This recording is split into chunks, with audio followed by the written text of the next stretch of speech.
तो चलिए पहले क्वेश्चन को हम यहाँ पे देखते हैं कि भारत के राष्ट्रीय ध्वज का डिजाइन किसने तैयार किया था।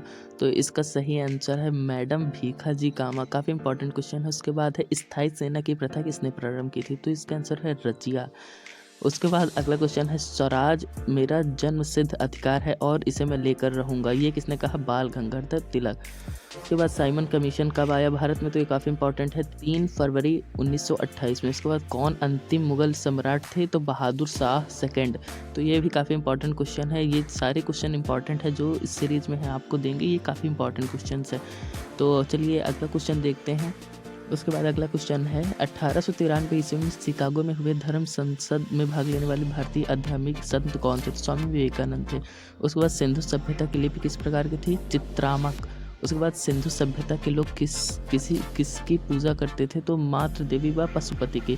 उसके बाद सबसे पुराना वेद कौन सा है। तो ऋग्वेद है।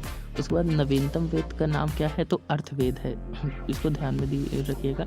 कौन सा वेद गद्य व गद्य दोनों में है। तो इसका आंसर है यजुर्वेद। उसके बाद ये देखिए कौन सा वेद गेय है। तो सामवेद। तो ये वाला जो क्वेश्चन है कि कौन सा वेद गद्य व पद्य दोनों में है। तो यजुर्वेद इसको याद रखिएगा। और ये अगला क्वेश्चन जो है कौन सा वेद गेय है। तो ये काफ़ी इंपॉर्टेंट है। ये मतलब वेद से क्वेश्चन आया है तो याद रखिएगा। उसके बाद ऋग्वेद में कितने मंडल सूक्त व कितने मंत्र हैं। तो 10 मंडल हैं और 1028 सूक्त हैं जिसमें 10,600 मंत्र हैं। तो ये काफ़ी ज़्यादा इंपॉर्टेंट क्वेश्चन है। इसको थोड़ा सा ध्यान दीजिएगा।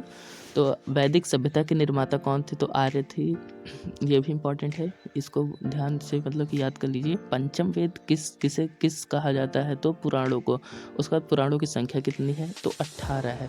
पुराणों की संख्या 18 है। उसके बाद यहाँ पे अगला क्वेश्चन है उपनिषदों की संख्या कितनी है। तो वो 108 है। ये पुराणों की जो संख्या है वो 18 है। ये याद रखिएगा। पुराणों की संख्या तो 18 है और उपनिषदों की संख्या 108 है। उसके बाद प्राचीनतम स्मृति कौन सी है। तो वो मनुस्मृति है। उसके बाद अगला क्वेश्चन नवीनतम स्मृति कौन सी है। तो वो देव स्मृति है। तो ये हो गया इसमें। अब चलिए आगे क्वेश्चन देखते हैं यहाँ पे। तो अष्टधाई की रचना किसने की। तो पाणिनि।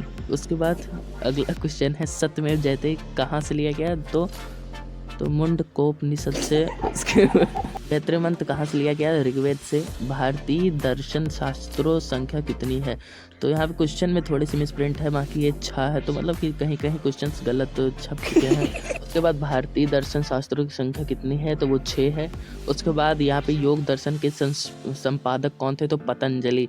पतंजलि का जो प्रोडक्ट आता है पतंजलि मतलब कि वही वाला है। और अस्ततो या सदमग तस्मो या ज्योतिर्मय कहाँ से लिया गया। तो ऋग्वेद से। और 4 वेदों की संख्या कितने हैं। 4 है। ये तो सभी को पता होगा। उसके बाद वैदिक काल का प्रमुख देवता कौन है। तो ये काफ़ी बढ़िया क्वेश्चन है। इसका इंद्रांश्वर है। उसके बाद विष्णु के किस अवतार का जन्म अभी नहीं हुआ। तो कल्कि। ठीक है। उसके बाद आता है किस प्रकार के विवाह में वधु का मूल्य लिया जाता है। तो असुर विवाह है इसका आंसर। फिर महात्मा बुद्ध का जन्म कहाँ हुआ। तो ये तो भाई आसान है लुम्बिनी में। सभी को पता होगा। बुद्ध के माता पिता क्या नाम था। महामाया व शुद्धोधन। ये सभी को पता होना चाहिए। तो ये बुद्ध के क्वेश्चन है। तो बुद्ध किस कुल से संबंधित है। शाक्य। उसके बाद बुद्ध की पुत्री व पुत्र का नाम क्या था। तो पत्नी था भाई सॉरी। बुद्ध की पत्नी व पुत्र का नाम। तो पत्नी का नाम यशोधरा था और पुत्र का नाम राहुल था। तो चलिए अगले क्वेश्चन में बढ़ते हैं। इनके पुत्र का नाम राहुल है। पत्नी का नाम यशोधरा है और बेटी नहीं थी। माफ़ कीजिएगा। अगले क्वेश्चन को देखते हैं। महात्मा बुद्ध का ज्ञान को होगा। महात्मा बुद्ध को ज्ञान कहाँ से प्राप्त हुआ। बोध गया। उसके बाद महात्मा बुद्ध के घर त्यागने की घटना को कहते हैं महाभिनिष्क्रमण। ठीक है। महाभिनिष्क्रमण। ठीक है। महात्मा बुद्ध ने अपना प्रथम उपदेश दिया सारनाथ में। ठीक। आम्रपाली कौन थी। तो यहाँ पे आम्रपाली को पूछा गया है कौन थी। तो बुद्ध की शिष्या व वैशाली की नगर वधु थी आम्रपाली। ठीक है। उसके बाद देखते हैं बुद्ध के उपदेश सुनकर 5 ब्राह्मणों द्वारा बौद्ध बनने की घटना। तो इसे बोला जाता है धर्मचक्र प्रवर्तन। ठीक है। बुद्ध ने अपना सर्वाधिक समय कहाँ व्यतीत किया। भाई श्रावस्ती में। ये भी काफ़ी लोगों को पता होगा। तो नेक्स्ट क्वेश्चन है बौद्ध संघ में प्रवेश करने वाली प्रथम महिला। तो उसका आंसर है प्रजापति गौतमी।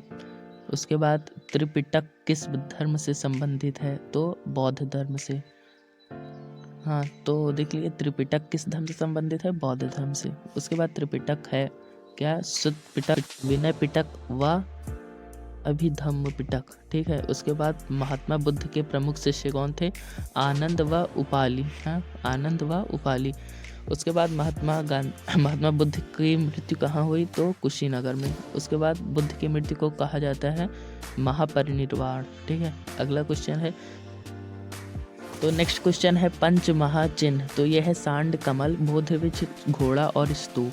हाँ, इसको याद कर लीजिएगा। 5 पंच महाचिन्ह है ये, तो काफ़ी इंपॉर्टेंट है।